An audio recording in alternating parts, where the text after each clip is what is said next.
नमस्कार, सारा education hub में आपका स्वागत है। तो चलिए आज की चर्चा शुरू करते हैं। आज हमारे पास कई दिलचस्प स्रोत हैं। भारत और दुनिया भर में जो कुछ हो रहा है उस पर रोशनी डालते हैं। जी हाँ, पर्यावरण, नई तकनीकें, आर्थिक नीतियां, सुरक्षा, काफी कुछ है। बिल्कुल।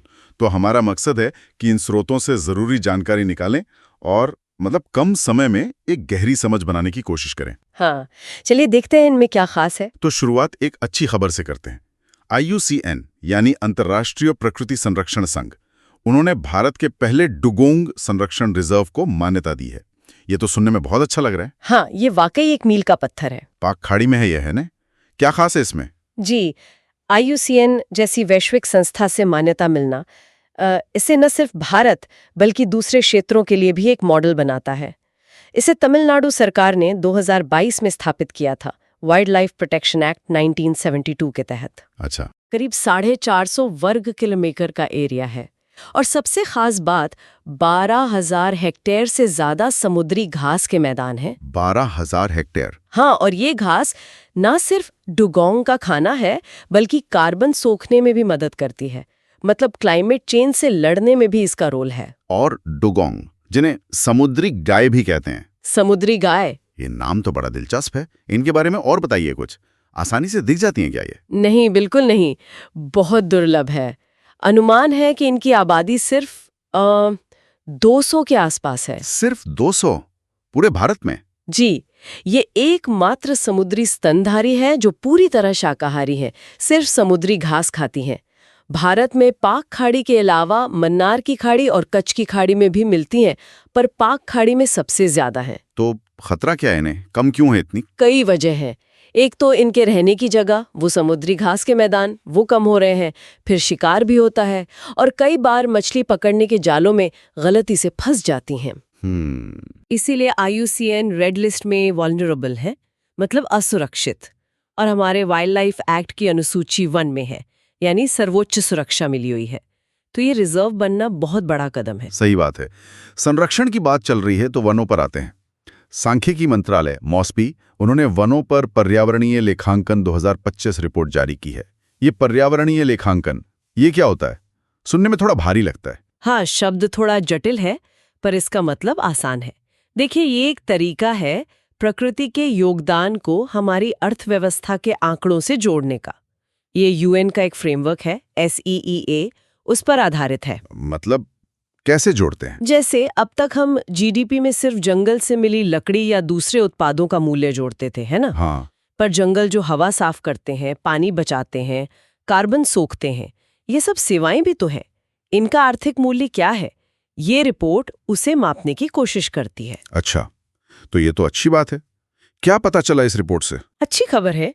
रिपोर्ट बताती है कि भारत में वनावरण मतलब फॉरेस्ट कवर 2010-11 से 2021-22 के बीच करीब 17,500 वर्ग किलोमीटर बढ़ा है। 17,500? ये तो काफी है। जी हाँ, करीब 22.5% की बढ़ोतरी। अब देश का लगभग 21.76% हिस्सा वनों से ढका है। ये तो बहुत सकारात्मक है। ये दिखाता है कि कोशिशें रंग ला रही हैं।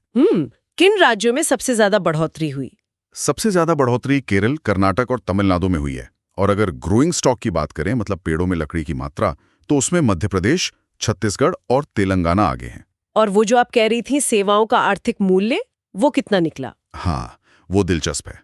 देखिए, लकड़ी और नॉन टिम्बर फॉरेस्ट प्रोडक्ट्स का मूल्य GDP का सिर्फ 0.16% था 2021-22 में। बस इतना सा? हाँ, लेकिन जब कार्बन सोखने जैसी सेवाओं का मूल्य जोड़ा गया तो ये आंकड़ा बढ़कर GDP का करीब 2.63% हो गया। अरे वाह! 0.16% से सीधा 2.63%। जी, इसमें अरुणाचल प्रदेश, उत्तराखंड, असम जैसे राज्यों का योगदान सबसे ज्यादा है।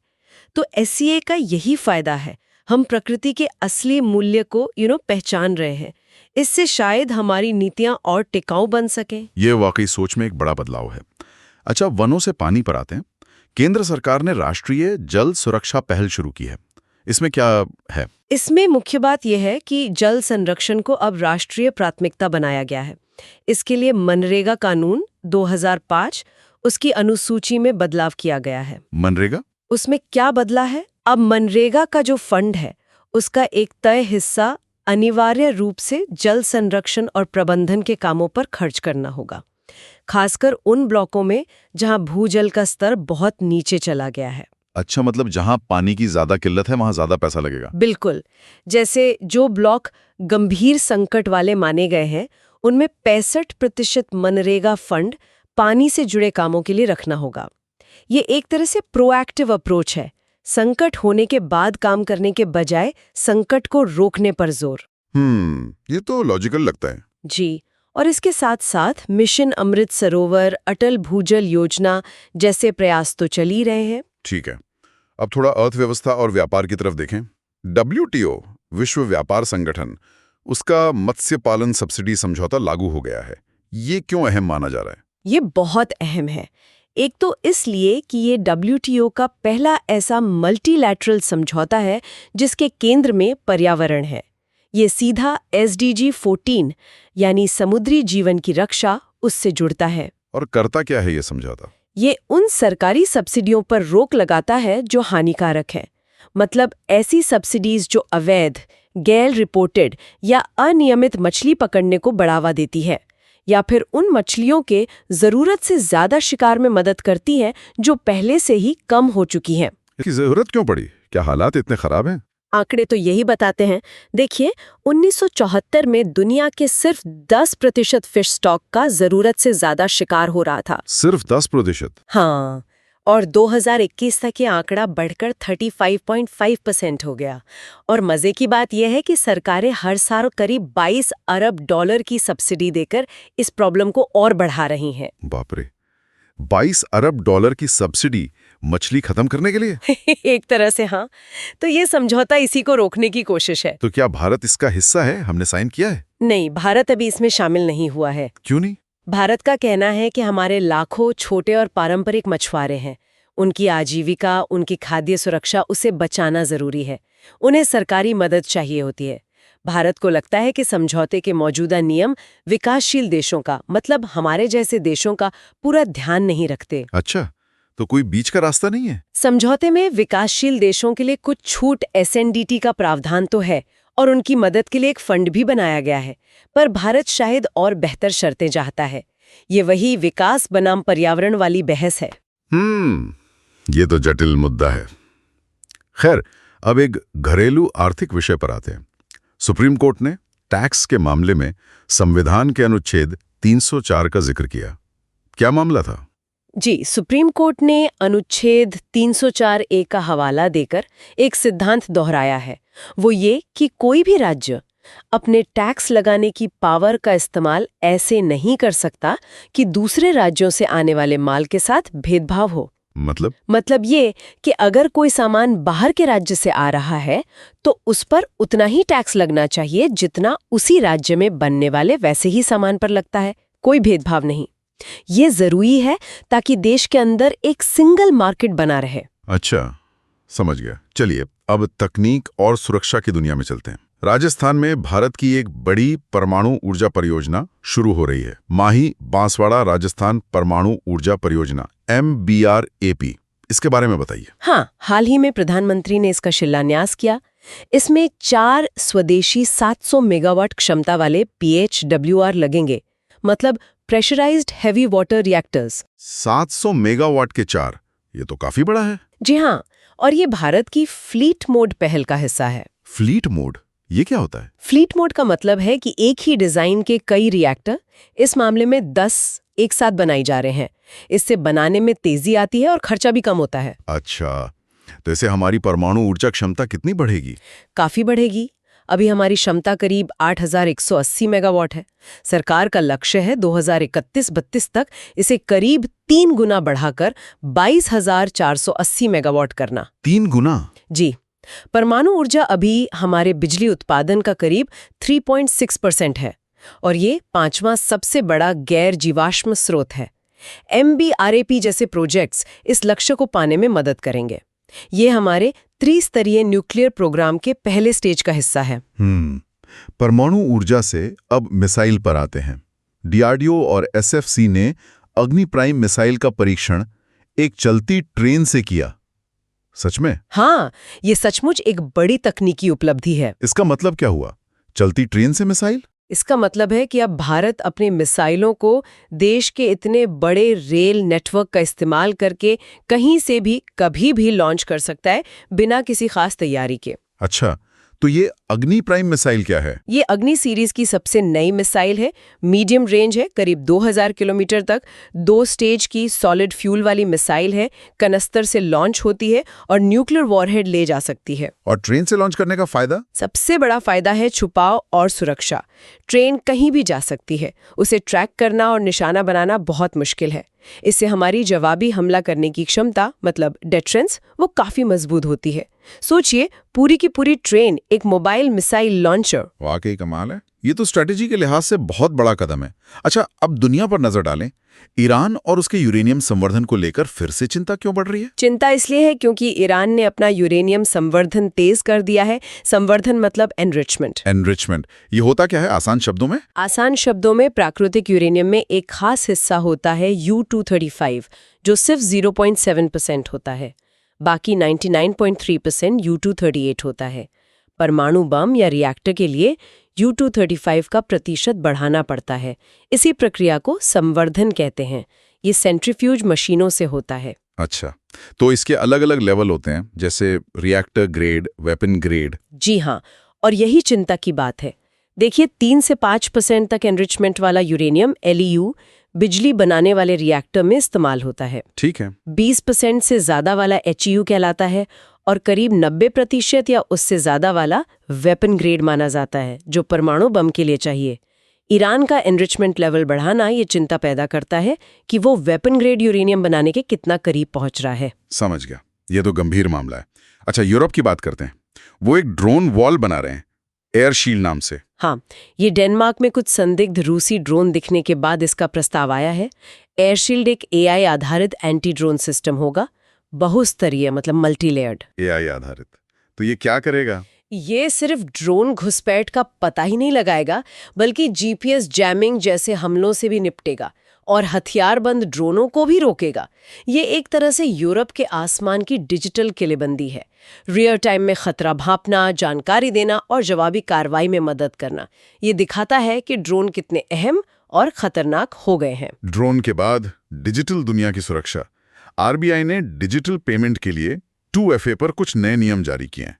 ये 2FA क्या है? 2FA मतलब टू फैक्टर ऑथेंटिकेशन। RBI ने कहा है कि कार्ड प्रेजेंट लेन देन, मतलब जहां आप कार्ड स्वाइप या टैप करते हैं, उसे छोड़कर बाकी सभी डिजिटल पेमेंट में 2FA अनिवार्य है। 2 फैक्टर यानी 2 चीजों से पहचान पक्की करना। बिल्कुल। आसान भाषा में पहचान साबित करने के लिए 2 अलग-अलग तरीकों का इस्तेमाल। जैसे क्या-क्या तरीके होते हैं? आमतौर पर 3 कैटेगरीज होती हैं। कुछ जो आप जानते हैं, जैसे पासवर्ड, पिन। कुछ जो आपके पास है, जैसे फोन पर OTP, टोकन। और कुछ जो आप है, जैसे fingerprint, face recognition, biometric. RBI ने कहा है कि इनमें से कोई भी 2 इस्तेमाल करने होंगे, लेकिन कम से कम एक ऐसा हो जो हर बार बदले, जैसे OTP, या जिसे वेरीफाई करना पड़े, जैसे बायोमेट्रिक। मकसद है ऑनलाइन फ्रॉड को मुश्किल बनाना। ये तो अच्छी बात है। इसी साइबर सुरक्षा के लिए कोई और भी पहल हुई है? हाँ, एक और है। FIU इंडिया, मतलब फाइनेंशियल इंटेलिजेंस यूनिट इंडिया, और दूरसंचार विभाग DOT के बीच एक समझौता हुआ है। FIU इंडिया, ये क्या करती है? FIU IND 2004 में बनी थी। ये एजेंसी संदिग्ध फाइनेंशियल लेन देन पर नजर रखती है, उनका एनालिसिस करती है और जानकारी सुरक्षा एजेंसियों से साझा करती है। अब DOT के साथ मिलकर ये मोबाइल नंबरों और डिवाइसों का इस्तेमाल करके होने वाले साइबर क्राइम और फाइनेंशियल फ्रॉड को रोकने के लिए बेहतर तरीके से काम कर पाएंगी। अच्छा, ये तो बढ़िया तालमेल है। और चलते चलते UAE, वो ऑटोनॉमस मोबिलिटी, मतलब सेल्फ ड्राइविंग कारों पर काफी जोर दे रहा है। ये सॉवरेन मोबिलिटी क्लाउड क्या चीज है? हाँ, UAE फ्यूचर ट्रांसपोर्ट में आगे रहना चाहता है। ये सॉवरेन मोबिलिटी क्लाउड एक तरह का सुरक्षित डिजिटल इंफ्रास्ट्रक्चर है जो सेल्फ ड्राइविंग कारों और सेवाओं को सपोर्ट करेगा। डिजिटल इंफ्रास्ट्रक्चर मतलब high definition maps, real time traffic की जानकारी, पूरी फ्लीट को मैनेज करने का सिस्टम। ये सब सेल्फ ड्राइविंग कारें लाइडार, AI, GPS जैसी तकनीक इस्तेमाल करती हैं। UAE को लगता है इससे ट्रैफिक जाम कम होगा, सड़कें सुरक्षित होंगी। ये दिखाता है कि देश अब सिर्फ गाड़ियां नहीं, उनके लिए डिजिटल हाईवे भी बना रहे हैं। बिल्कुल। अब कुछ सामाजिक संकेतकों की बात करते हैं। मॉस्पी ने ही चिल्ड्रन इन इंडिया 2025 रिपोर्ट भी जारी की है। बच्चों की स्थिति पर क्या कहती है ये रिपोर्ट? इसमें कई अच्छी बातें हैं, जैसे शिशु मृत्यु दर IMR काफी कम हुई है। 2011 में ये 44 थी प्रति 1000 जन्म पर, 2023 में घटकर 25 रह गई है। 44 से 25, ये तो बहुत बड़ा सुधार है। जी हाँ, इसी तरह 5 साल से कम उम्र के बच्चों की मृत्यु दर U5MR भी कम हो रही है, जन्म दर भी घट रही है, जो जनसंख्या स्थिरीकरण की तरफ इशारा है। और शिक्षा, बाल संरक्षण वगैरह में वहां भी सुधार है। स्कूल छोड़ने की दर मतलब ड्रॉप आउट रेट सभी लेवल पे कम हुई है। बाल विवाह की दर भी घटी है, 26.8% से 23.3% हुई है। पर हाँ, अभी और काम बाकी है। गोद लेने वाले बच्चों की संख्या बढ़ी है। और एक बहुत अहम बात, क्या? शिक्षा के सभी स्तरों पर लैंगिक समानता सूचकांक GPI उसमें बराबरी हासिल कर ली गई है। मतलब लड़के लड़कियों को शिक्षा के समान अवसर मिल रहे हैं। ये वाकई तारीफ के काबिल है। ये वाकई अच्छी खबर है। अच्छा, बच्चों और युवाओं के लिए कोई और नई पहल, जैसे नीति आयोग का अटल इनोवेशन मिशन? हाँ, एम जो इनोवेशन और उद्यमिता को बढ़ावा देता है, वो जम्मू कश्मीर में 500 नए अटल टिंकरिंग लैब्स ATL खोल रहा है। इसके लिए ATL सारथी और फ्रंटियर रीजन प्रोग्राम शुरू किए हैं। अटल टिंकरिंग लैब्स, ये स्कूलों में होती है ना? जी, कक्षा 6 से 12 तक के स्कूलों में ये आधुनिक लैब होती हैं, जहां बच्चों को रोबोटिक्स, 3D प्रिंटिंग, IoT जैसी नई चीजों से खेलने सीखने का मौका मिलता है। मकसद है छोटी उम्र से ही उनमें जिज्ञासा, रचनात्मकता जगाना। बढ़िया है। और आखिर में एक खबर इथेनॉल से जुड़ी है। भारत ने 2G इथेनॉल के एक्सपोर्ट की इजाजत दी है। जी ये 1G से कैसे अलग है? हाँ, कुछ शर्तों के साथ 2G इथेनॉल के निर्यात को मंजूरी मिली है। 2G इथेनॉल बनता है कृषि कचरे से, जैसे धान की पराली, गेहूं का भूसा, गन्ने की खोई, मक्के के डंठल, इन सब चीजों से। अच्छा, कचरे से। जी, इसीलिए इसे सेल्यूलोजिक इथेनॉल भी कहते हैं। ये 1G इथेनॉल से अलग है, जो सीधे गन्ने, मक्के जैसी खाने वाली फसलों से बनता है। 1G पर हमेशा वो बहस रहती है, खाना या ईंधन। तो 2G बेहतर है? हाँ, इसे ज्यादा टिकाऊ मानते हैं क्योंकि ये कचरे का इस्तेमाल करता है, जिसे अक्सर जला दिया जाता है। इसे बनाना थोड़ा मुश्किल और महंगा है, पर ये कचरे से कमाई जैसा है। एक्सपोर्ट की इजाजत से किसानों को भी फायदा हो सकता है और बायोफ्यूल प्रोग्राम को भी बल मिलेगा।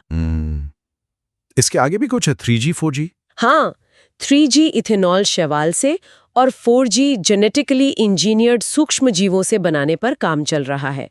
वो भविष्य के ईंधन हो सकते हैं। तो आज के इस पूरी बातचीत को देखें तो क्या मुख्य बातें निकलती हैं? ऐसा लगता है बहुत कुछ एक साथ हो रहा है। बिल्कुल, एक तरफ हम देखते हैं कि पर्यावरण और स्थिरता पर जबरदस्त जोर है। डुगोंग रिजर्व, वनों का आर्थिक मूल्यांकन, जल सुरक्षा, WTO का समझौता, ये सब। हाँ। दूसरी तरफ तकनीक रॉकेट की स्पीड से भाग रही है। परमाणु ऊर्जा, ट्रेन से missile launch, drone wall, AI, 2FA, self driving कारें। सही। आर्थिक नियम भी बदल रहे हैं और सामाजिक मोर्चे पर भी, जैसा बच्चों वाली रिपोर्ट बताती है, ठोस प्रगति दिख रही है। ये वाकई दिखाता है कि भारत और दुनिया एक बहुत ही डायनामिक दौर से गुजर रहे हैं। अच्छा। सुनने वालों के लिए एक सवाल छोड़ते हैं। हमने देखा कि एक तरफ पर्यावरण बचाने, वन, जल, सब्सिडी सुधार पर जोर है।